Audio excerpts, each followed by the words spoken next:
మొత్తం మీద తెలంగాణ రాష్ట్రానికి సంబంధించినటువంటి విద్యా కమిషన్ రిపోర్టు వచ్చిన వెంటనే ఒక డైలమా అనేది కనబడతా ఉంది. ముఖ్యంగా ఉపాధ్యాయులకు సంబంధించినటువంటి విషయంలో ఒక ప్రశ్న తలెత్తిందనే చెప్పుకోవచ్చు. చాలా వరకు ఈ నివేదిక పట్ల అసహనాన్ని వ్యక్తం చేస్తూ ఉన్నాయి ఉపాధ్యాయ సంఘాలు. ఇది కరెక్ట్ అయినటువంటి రిపోర్ట్ కాదని చెప్తా ఉన్నాయి. ఇదే విషయం పైన మనతో మాట్లాడడానికి టీపీటీఎఫ్ రాష్ట్ర అధ్యక్షులు అనిల్ కుమార్ మనతో పాటుగా జాయిన్ అవుతున్నారు. సార్ నమస్తే. సార్, విద్యా కమిషన్ రిపోర్ట్ పట్ల ఎట్లా అనుకుంటా ఉన్నారు? విద్యా కమిషన్ రిపోర్టు స్థూలంగా విద్యా వ్యవస్థకు వ్యతిరేకంగానే ఉన్నది సార్. అది రెగ్యులర్ గా ఉన్నటువంటి పాఠశాలలు బలోపేతం చేయకుండా మరొక కొత్త రూపంలో తెలంగాణ పబ్లిక్ స్కూల్ పేరు మీద రావడం అనేటువంటిది సరైనది కాదు. ఇప్పటి వరకే 29 రకాల స్కూళ్ళు, మేనేజ్మెంట్ రకాల నడుస్తున్న గురుకుల పాఠశాలలు, ఏకలవ్య పాఠశాలలు విభజించబడి ఉన్నది. ఇప్పుడు మళ్ళీ తెలంగాణ పబ్లిక్ స్కూళ్ళ పేరు మీద రావడం అనేటువంటిది రెగ్యులర్ గా ఉండే పాఠశాలను బలోపేతం చేయాల్సినటువంటి ప్రభుత్వము వాటిని చేయకుండా కొత్త రూపంలో మళ్ళీ పాఠశాలను తేవడం అంటే గ్రామీణ ప్రాంతాల్లో ఉన్నటువంటి తండాలో ఉన్నటువంటి పాఠశాలలు మూసివేతకి దారితీస్తుంది. ఇది మళ్ళీ డ్రాప్ అవుట్స్ పెంచడానికే తోడ్పడుతుంది తప్ప ఇలా విద్యా వ్యవస్థను బలోపేతం చేయడానికి ఇది ఏ విధంగా తోడ్పడది. తను ఇచ్చినటువంటి రిపోర్ట్ లో ఒకటి మాత్రము మనకు బాగున్నట్టు కనిపిస్తుంది. 18% బడ్జెట్ కేటాయించాలని ఉన్నది. అదొకటి మాత్రం హర్షించదగ్గ విషయం. నిజంగా ప్రభుత్వానికి చిత్తశుద్ధి ఉంటే ఈ విద్యా వ్యవస్థ పట్ల నిజంగానే దీన్ని బాగుపరచాలని ఉంటే ఇప్పుడు రాబోయే బడ్జెట్ లో మేము టీపీటీఎఫ్ గా 20% డిమాండ్ చేశాం. విద్యా పరిరక్షణ కమిటీ కూడా 20% ఇవ్వాలని డిమాండ్ చేశాం. ఆకునూరి మురళి గారు 18% ప్రభుత్వానికి ఇచ్చింది కాబట్టి మరి రేపటి బడ్జెట్ లో అధిగీత చేసినట్టయితే విద్యా రంగానికి మరి ఉపయోగకరంగా ఉంటుంది తప్ప మిగతా ఇవి కూడా ఉపాధ్యాయుల పట్ల కానీ మరియు రెగ్యులర్ గా ఉన్నటువంటి పాఠశాలను బలోపేతం చేయడానికి ఇవ్వాల్సిన రిపోర్టు తెలంగాణ పబ్లిక్ స్కూళ్లను నిర్మించడం ద్వారానే ఇలా మొత్తం విద్యా వ్యవస్థ మారుతుంది. మండలానికి ఒకటి, మండలంలో 3 పాఠశాలలు పెట్టడం వల్ల ఇవాళ తెలంగాణ ప్రాంతంలో వ్యవసాయ కుటుంబాలు ఉన్నాయి. పిల్లలు వ్యవసాయ పనులు చేసుకుని స్కూల్ కు వచ్చేటువంటి పరిస్థితి ఉంటుంది తప్ప ఇవాళ తాను ఎక్కడో అమెరికాలో కాలిఫోర్నియా పోయి, వియత్నాం పోయి, ఫ్రాన్స్ పోయి నేను పరిశీలించిన అంటున్నాడు. అక్కడి పరిస్థితులు వేరు, తెలంగాణ ప్రాంతంలో ఉన్న మన పరిస్థితులు వేరు. ఇది మనకు అనుకూలమైనటువంటి రిపోర్ట్ కాదు. ఇది మొత్తం విద్యా వ్యవస్థను భ్రష్టు పట్టించేటువంటి రిపోర్ట్ గానే టీపీటీఎఫ్ గా భావిస్తున్నాం. దీన్ని తప్పకుండా వ్యతిరేకిస్తాం. ఎందుకంటే ఆకునూరు మురళి గారు ఉపాధ్యాయుల పట్ల కూడా, ఉపాధ్యాయుల వేతనాల పట్ల ఆయన పరిధి దాటి మాట్లాడిండు. వాళ్ళ వేతనాలకు సంబంధించి ప్రైస్ ఇండెక్స్ ఉంటుంది. ఆ ప్రైస్ ఇండెక్స్ ప్రకారమే వేతనాలు ఉంటాయి తప్ప ఎవరో దయాదాక్షిణ్యాల మీద వచ్చేటువంటి కాదు. మరి రిటైర్డ్ అయినటువంటి ఎంప్లాయీస్ కు వాళ్ళ పెన్షన్ బెనిఫిట్స్ వస్తలేవు. మరి దాని గురించి ఆకునూరు మురళి గారు ఎక్కడ కూడా మాట్లాడలేదు. మరి వీళ్ళకు ఉపాధ్యాయులకు సౌకర్యాల గురించి మాట్లాడలేదు. వాళ్ళ తరగతికి ఒక టీచర్ ఉండాల్సినటువంటి స్కూల్స్ లో ఒకే టీచర్ ఉండి ఐదు తరగతులు మెయింటైన్ చేస్తుండు. 18 పాఠ్యాంశాలు బోధిస్తున్నాడు. వారి పట్ల ఒక సూచన కూడా చేయలేదు. ఎక్కడికి వెళ్ళి రెగ్యులర్ పాఠశాలను మూత వేయడానికి ఈ కమిషన్ రిపోర్ట్ పనిచేస్తుంది తప్ప ఇది మన తెలంగాణ విద్యా విధానానికి, తెలంగాణలో ఉన్న పాఠశాలల రక్షణకు ఉపయోగపడదు. ఇది టీపీటీఎఫ్ గా మేము దీన్ని తీవ్రంగా వ్యతిరేకిస్తున్నాం. తప్పకుండా ప్రభుత్వం కూడా దీన్ని ఉపాధ్యాయ సంఘాలతోని ఒక మీటింగ్ పెట్టుకొని దీనికి ఒక కంక్లూజన్ రావాల్సినటువంటి అవసరం ఉన్నది.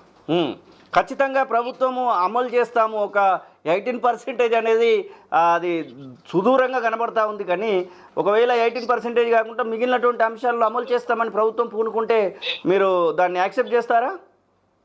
చేయమండి. తప్పకుండా కూడా మేము ప్రజలకు దాన్ని వివరించడానికి ప్రయత్నం చేస్తాం. మిగతా కలిసి వచ్చేటువంటి ఉపాధ్యాయ సంఘాలతోని తప్పకుండా ఒక ఉద్యమ కార్యాచరణ తీసుకుంటాం. ఎందుకంటే రెగ్యులర్ గా ఉన్నటువంటి పాఠశాలను మూసివేత అనేది సరైన విధానం కాదు. దానివల్ల డ్రాప్ అవుట్స్ పెరుగుతుంది. ఇవాళ 30 లక్షల మంది విద్యార్థులు ఉన్నారు, రోజు రోజుకు తగ్గిపోతున్నారు. మరి ఇదే ప్రైవేట్ పాఠశాలల మీద నియంత్రణ లేదు. దానికి సంబంధించి స్పష్టమైనటువంటి కార్పొరేట్ పాఠశాలను ఎట్లా నియంత్రిస్తున్నటువంటిది లేదు. ఒక బిగ్ స్కూల్స్ అనే ఫార్ములా తీసుకురావడం అనేటువంటిది అది ప్రాక్టికల్ గా సాధ్యమే కాదు. ఒకే దగ్గర 1500 మంది, 2000 మందిని విద్యార్థులను పెట్టి ఉంచినటువంటి బాసరా వంటి ఐఐటి స్కూళ్లలో ఫుడ్ పాయిజన్ కావడం కానీ రకరకాలుగా ఒక మెయింటెనెన్స్ ప్రాబ్లం ఉన్నది. తను ఒకటి ఆర్ఎస్ల పాఠశాలను చూపిస్తున్నాడు. కానీ ఆర్ఎస్ల పాఠశాల అది అన్ని ప్రాంతాలలో చేయడం అనేటువంటి సాధ్యమైనటువంటి విషయం కాదు. అది ప్రాక్టికల్ గా అసాధ్యమైనటువంటి విషయంగానే ఉన్నది. తన ఆకునూరు మురళి గారు తన సొంతంగా తన ఆలోచనలను ఇలా మొత్తం విద్యారంగానికి చేయడం అనేటువంటిది మేము తీవ్రంగా వ్యతిరేకిస్తున్నాం. మేము అనేది ఒకటే, ఉన్నటువంటి మండలంలో హై స్కూల్స్ ను సెమీ రెసిడెన్షియల్ స్కూల్ గా మార్చండి. ఇలా విద్యను ఆ తండాల్లో ఉన్నటువంటి పాఠశాలలో ఉన్నటువంటి వాళ్ళను వాళ్ళకు ఒక క్వాలిటీ ఎడ్యుకేషన్ ఇవ్వడానికి వీళ్ళు ఉపాధ్యాయులుగా మేము సిద్ధంగా ఉన్నాం. కానీ వీళ్ళ ఉపాధ్యాయులను తరగతి గదికి దూరం చేసేటువంటి అధికారులు రకరకాల ట్రైనింగ్స్ పేరు మీద ఇలా తరగతిలో బోధన లేకుండా పోయింది. ఈ అకాడమిక్ ఇయర్ లో 40 ట్రైనింగ్స్ జరిగినాయి. ఇప్పటికీ ఎవ్రీ మంత్ కాంప్లెక్స్ మీటింగ్ జరుగుతూ ఉంటాయి. ఇట్లా తరగతి గదికి ఉపాధ్యాయులు దూరం చేసి ఇలా విద్యలో క్వాలిటీ లేదని చెప్పడం, ఉపాధ్యాయులను ఒక సరైన బోధన చేస్తలేరన్న ఒక సమాజంలో ఒక భావన కల్పించేటువంటి పద్ధతి సరైనది కాదు. అది ప్రభుత్వం చేసినా ఇలా విద్యా కమిషన్ చేసినా మేము దాన్ని తీవ్రంగా ఖండిస్తున్నాం. తప్పకుండా ఆకునూరి మురళి గారి రిపోర్ట్ పైన ఉపాధ్యాయ సంఘాలతో కూడా చర్చ జరిపి ఒక మంచి క్వాలిటీ ఎడ్యుకేషన్ ఇచ్చే విధంగా తెలంగాణ పౌరులను తయారు చేసే విధంగా ఉండాలని మా వంతు సహకారం ఆ విధంగా తప్పకుండా ఉంటుంది. ఇలా క్వాలిటీ ఎడ్యుకేషన్ కోసం టీపీటీఎఫ్ గా మా వంతుగా తప్పకుండా ఆ ప్రయత్నం చేస్తామని తెలియజేస్తున్నాం. Okay sir, thank you so much. ఇది అనిల్ కుమార్, టీపీటీఎఫ్ రాష్ట్ర అధ్యక్షులు చెప్తున్నటువంటి మాటలు. మొత్తం మీద ఈ యొక్క అంశం అయితే రచ్చకెక్కిందని చెప్పుకోవచ్చు. విద్యా కమిషన్ రిపోర్టు చూసిన వెంటనే ఉపాధ్యాయ సంఘాలు, ఉపాధ్యాయులు అందరూ కూడా ఒక భయాందోళనకు గురైనటువంటి సందర్భం. ఎందుకంటే ఆ రిపోర్ట్లో ఉన్నటువంటి అంశాలు వ్యతిరేకంగా కనబడతా ఉన్నాయి, మా యొక్క మనోభావాలను దెబ్బతీసే విధంగా ఉన్నాయని చెప్తా ఉన్నారు. ఓకే, మధుసూదన్ సార్ మనతో పాటుగా లైన్లోనే ఉన్నారు. సార్, ఏంటి అసలు మొత్తం మీద మీరు ఫైనల్గా ఏం చెప్పదలుచుకున్నారు ఉపాధ్యాయులకు సంబంధించినటువంటి విషయంలో? ఉపాధ్యాయులకు సంబంధించిన విషయాన్ని ఈ రిపోర్టు మీద చూస్తే సార్, ప్రస్తుతము ఏదైతే ఈ రిపోర్ట్ ఇచ్చినటువంటి అన్ని గురుకులాలను ఒకే దాని కిందకి తేవాలన్నటువంటిది మాత్రం హర్షించదగిన పరిణామము. ఎందుకంటే మేము గత 20 సంవత్సరాలు కూడా ఇదే డిమాండ్ చేస్తున్నాం. అంటే ఒక్కొక్క గురుకులానికి ఒక గురుకులము లేకుంటే ఈ విధంగా పెట్టడం వల్ల విద్యార్థుల్లో చిన్నప్పటి నుంచే బీజాలు వేరే బీజాలు నాటిన పద్ధతి వస్తుంది. కాబట్టి ఎస్సీలకు ఒకటి, ఎస్సీలకు ఒకటి, బీసీలకు ఒకటి అనేది కాకుండా అన్ని గురుకులాలను ఒకే అధికారి కిందికి, ఒకే విద్యా వ్యవస్థ కిందికి తేవడం అనేది మాత్రం ఈ రిపోర్ట్ లో మాకు నచ్చినటువంటి అంశం. ఇక వారు అంటారు మేము మిగతాయి పని చేయలేదంటుందండి. జీతాల గురించి మాట్లాడేటటువంటి అవకాశం ఇవ్వడం అనేటటువంటిదే కమిషన్ తన పరిధిని దాటినట్టు. ఎందుకంటే ప్రభుత్వ విద్యను బలో చేయాలి అంటే మాత్రం ఇప్పుడు ప్రైవేట్ స్కూల్స్, ప్రభుత్వ స్కూల్స్ లో ఉన్నటువంటి డిఫరెన్స్ అనేటువంటిది వాళ్ళు కరెక్ట్ ఐడెంటిఫై చేయలేదంటే మాత్రం ప్రతి ఒక్కరం చెప్పగలుగుతాం. ఎందుకంటే ఈరోజు ప్రైవేట్ స్కూల్స్ సక్సెస్ అయినాయి అని అంటే ఖచ్చితంగా ట్రాన్స్పోర్ట్ వ్యవస్థ అనేటటువంటి చాలా ఇంపార్టెంట్ సార్. గతంలో వెనకటికి ఏదైతే ఇంటికి 5 మందో 10 మందో పిల్లలు ఉన్న చోట లేకుంటే పక్క ఊరికి నడుచుకొని పోయేటటువంటి విద్యార్థులు లేదు. ఇప్పుడు అందరూ కూడా ఇంటి దగ్గర బస్ ఎక్కి వాళ్ళ ఇంటి దగ్గరికి సేఫ్ గా వస్తారనేటటువంటి నమ్మకంతో ప్రైవేట్ స్కూల్స్ పట్ల మొగ్గు చూపుతున్నారు తప్ప ప్రైవేట్ స్కూళ్లలో ఇంతకంటే క్వాలిఫైడ్ అంటే ప్రభుత్వాల్లో ఉన్నటువంటి క్వాలిఫైడ్ టీచర్లు ఉన్నారని కాదు, క్షేమంగా వెళ్ళి క్షేమంగా వస్తారని ఆ యొక్క కనీస అవగాహన రిపోర్ట్ తీసుకోకపోవడం అనేటువంటి చాలా ఎందుకో బాధాకరం అనిపిస్తుంది. ఇప్పుడు ఫ్రీ బస్ అంటున్నారు. ఫ్రీ బస్ అనేటటువంటి దాన్ని ఇటు విద్యార్థులకు ఇంప్లిమెంట్ చేసి స్కూల్స్ ఏవైతే ఉన్నాయో వారు ఏ రకంగా స్కూల్ వరకు తీసుకొని వెళ్ళి మళ్ళీ ఈవినింగ్ ఇంటి దగ్గర తింపేటటువంటి ఒక వ్యవస్థను కనుక క్రియేట్ చేస్తే ప్రతి విద్యార్థిని, ప్రతి తండ్రి కూడా ఒక ఫ్రీ ఎడ్యుకేషన్ దొరుకుతుంది, క్వాలిటీ ఎడ్యుకేషన్ దొరుకుతుంది అనే నమ్మకంతో స్కూల్స్ కు పంపిస్తారు. ఆ రకమైనటువంటి ఒక వారి సూచన ఇస్తారనుకున్నాం. కానీ ఉన్న వాటిని దిగజార్చేటటువంటి విధంగా ప్రైవేట్ వ్యవస్థలను డెవలప్మెంట్ చేసేటటువంటి విధంగా రిపోర్ట్ ఇస్తారని మాత్రం మేము ఏ రోజు ఊహించలేదు.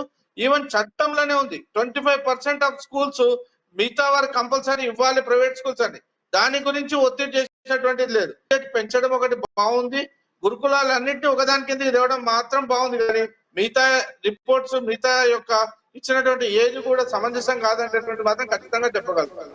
Okay sir, thank you so much. ఇది ఉపాధ్యాయులకు సంబంధించినటువంటి విషయంలో విద్యా కమిషన్ ఇచ్చినటువంటి రిపోర్టు పైన ప్రధానంగా విద్యా ప్రమాణాలను పెంచాలి, విద్యకు సంబంధించినటువంటి విషయంలో తెలంగాణను బలోపేతం చేయాలి అనేటువంటి విషయంలో ఆకునూరి మురళి చైర్మన్గా, పలువురు సభ్యులుగా వారందరూ కలిసి ఇచ్చినటువంటి రిపోర్టు విషయంలో మాత్రము భిన్నాభిప్రాయాలు అయితే వ్యక్తమవుతూ ఉన్నాయి. చూడాలి మరి ప్రభుత్వం ఆకునూరి మురళి రిపోర్ట్ ఇచ్చినటువంటి సందర్భంగా 18% బడ్జెట్లో కేటాయించాలని చెప్పినటువంటి విషయాన్ని అమలు చేస్తుందా, లేదు అంటే గతంలో మాదిరిగానే 7-8% బడ్జెట్లో ప్రవేశపెట్టి సరిపెట్టుకుంటుందా చూడాల్సినటువంటి అంశం.